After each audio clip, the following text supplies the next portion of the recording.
જે dead bodies છે ને કોઈ આઈડેન્ટિફાઈ નથી થતા એટલે આમાં કોઈ એવું લાગવગનું ને એવું તમે ના વિચારો ના મેડમ એવું બોલો માં કે તમે એવું તો બોલો માં સાંભળો તમે નહીં મેડમ ઉભા રહો એના ભાઈ ને બેન જે હોય ને એના ભાઈ કોણ છે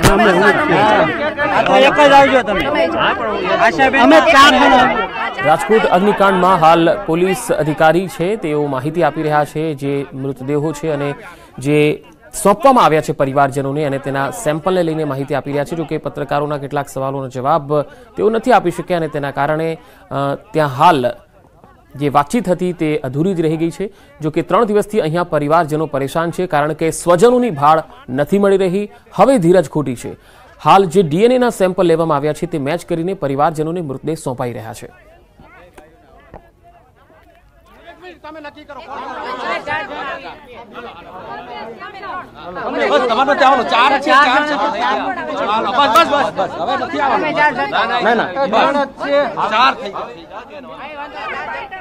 પત્રકારો પોલીસ પાસે જવાબ માંગી રહ્યા છે કારણ કે જે પરિવારજનો છે તેઓ પણ સવાલ કરી રહ્યા છે કે તેમના સ્વજનો ક્યાં છે અથવા તેમનો મૃતદેહ તેમને મળશે કે કેમ જો કે તેનો જવાબ તેઓ આપવા માટે તૈયાર થઈ રહ્યા છે પરંતુ પત્રકારો પણ છે અને સાથે સાથે પરિવારજનો પણ છે એટલા માટે આપણે આ સીધી તસવીરો અમે આપને રાજકોટથી બતાવી રહ્યા છીએ થોડી જ વારમાં કદાચ પોલીસ અધિકારી પત્રકારોને સંબોધી શકે છે જવાબ આપી શકે છે અને જે અત્યાર સુધી અપડેટ થઈ છે જે તપાસ થઈ રહી છે તેની પણ માહિતી આવી શકે છે સાથે સાથે જે ડીએનએ મેચ કરી અને પરિવારજનોને મૃતદેહ સોંપવાને લઈને જે પરિવારજનોના પ્રશ્નો છે જે માંગણી છે જે રજૂઆત છે તેને લઈને પણ કોઈ વાત મૂકી શકે છે એના ફેમિલી મેમ્બર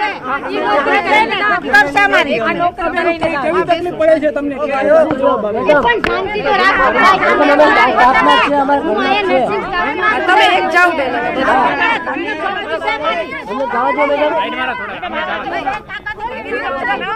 પ્લીઝ થોડોક સપોર્ટ કરો ને અમે 5-6 જણને એક જ ફેમિલીના મૂક્યા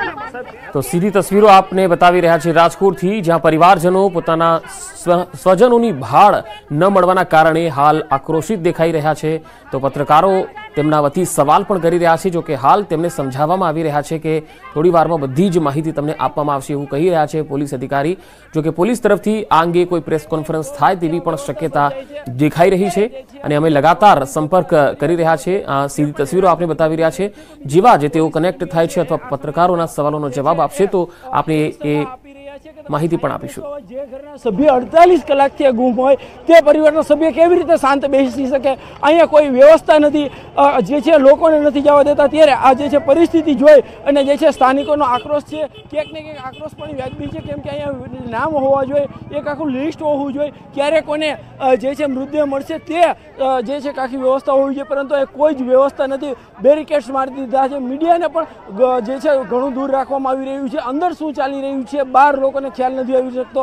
ખાસ કરીને જે છે આ લોકોનો આક્રોશ છે તે ચરમસીમા ઉપર જોવા મળી રહ્યો છે બેન શું કહેશો કેવી તકલીફ પડી તમને શું તકલીફ પડી બેન આ લોકોની સામે કરો અત્યારે એમને બહાર તગડે આ લોકો શા માટે બહાર એમ કહે છે કે તમે ટ્રાફિક કરો છો જ્યારે ગેમ ઝોન ચાલતું હતું ત્યારે ટ્રાફિક નહોતું દેખાતું આ લોકોને તમે કેટલા સમયથી હેરાન થાવ અમે 48 કલાક થઈ લાશ સોંપવા માટે તૈયાર નથી ન્યૂઝમાં આવી ગયું છે કે આશાબેનની લાશ ડીએનએ ચેક થઈ ગયું છે તોય આપતા નથી ન આપવાનું કારણ શું એ લોકોને ખબર ઘડી કેમ કહે છે કે એમ છે આશાબેન શું થાય તમારે અમારે બેન જ થાય તમે કેટલી વખત રજૂઆત કરી તમને અંદર નથી અમને આ લોકોએ ફોને નથી કર્યા કાંઈ ન્યૂઝમાં આવી ગયું છે કે આશાબેન કાથડનું ડીએનએ ચેક થઈ ગયું છે તો આ લોકો કેમ અમને તો આ બુલેટિનમાં અત્યારે આટલું જ નમસ્કાર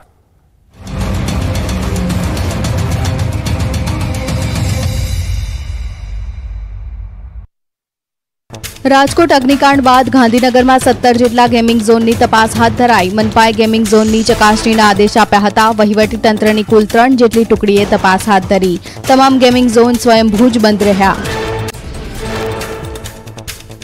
રાજકોટ અગ્નિકાંડ બાદ સુરત પાલિકા સંચાલિત CCC સેન્ટર ખાતે તાકીદ બેઠકનું આયોજન કરાયું બેઠકમાં શહેરમાં ચોપડે નોંધાયેલા 16 જેટલા ગેમ ઝોનની તપાસ કરાશે હાલ શહેરના તમામ ગેમ ઝોન બંધ કરાયા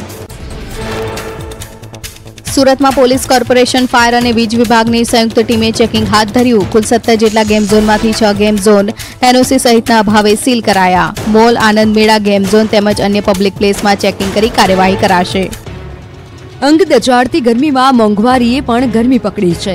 મધ્યમ વર્ગનો પરસેવો છોડાવતી મોંઘવારીની હીટ વેવથી લોકો પરેશાન થઈ ગયા છે. ત્યારે કાળઝાળ ગરમીના કારણે મોટાભાગના યાર્ડોમાં શાકભાજીની આવક ઘટી ગઈ છે. શાકભાજીની ઓછી આવક સામે ભાવ ફરી આસમાને પહોંચી ગયા છે. એમાં પણ લીંબુના ભાવ તો દાંત ખાટા થઈ જાય એટલા વધ્યા છે. રાજકોટના ધોરાજી માર્કેટિંગ યાર્ડમાં શાકભાજીની લેવાલી ઘટતા વેપારીઓની મૂંઝવણમાં વધારો થયો છે. હીટવેવના લીધે શાકભાજી બગડવાનું પ્રમાણ પણ વધ્યું છે, જેના લીધે શાકભાજીના ભાવ આસમાને પહોંચી ગયા છે. મોટાભાગના શાકભાજીના ભાવે અડધી સદી મારી દીધી છે, તો લીંબુના ભાવે સદી ફટકારી દીધી છે. લીંબુના ભાવ 80 થી 90 વાળા પ્રતિ કિલો 120 રૂપિયા થયા છે. ટામેટાના ભાવ 10 રૂપિયા કિલોથી વધી 25 રૂપિયા થયા છે. કોબીજના ભાવ 5 રૂપિયા કિલો હતા, જે હવે 10 થી 15 થયા. લીલા મરચાના ભાવ 15 રૂપિયા કિલોથી વધી 40 રૂપિયા થયા. લસણના ભાવમાં પણ ધરખમ વધારો થયો.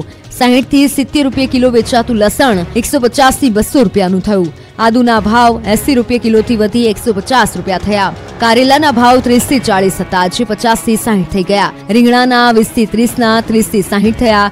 દૂધીના 20 થી 40 થી વધી 30 થી 80 રૂપિયા થયા. ભીંડા ગુવારના 40 થી 60 રૂપિયા હતા, જે વધીને 45 થી 80 થઈ ગયા.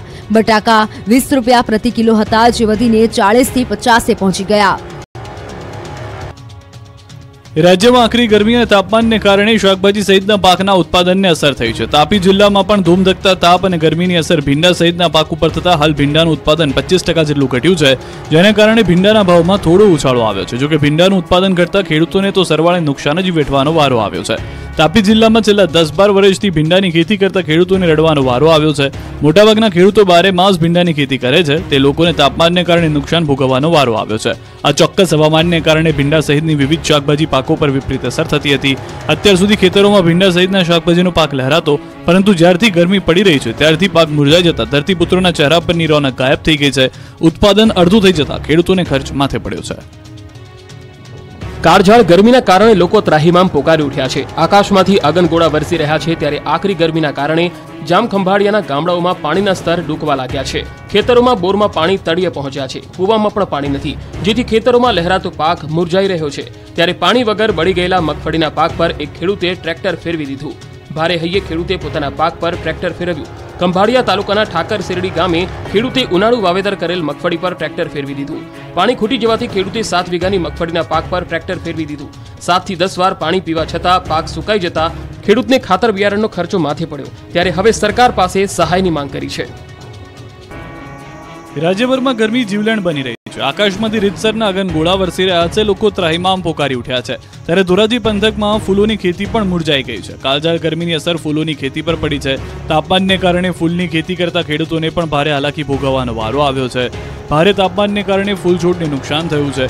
ફૂલની ખેતી કરતા ખેડૂતોને બેવડો માર સહન કરવાનો વારો આવ્યો છે. થોડા દિવસ અગાઉ કમોસમી વરસાદને કારણે પણ ફૂલોની ફોરમ ગાયબ થઈ ગઈ હતી.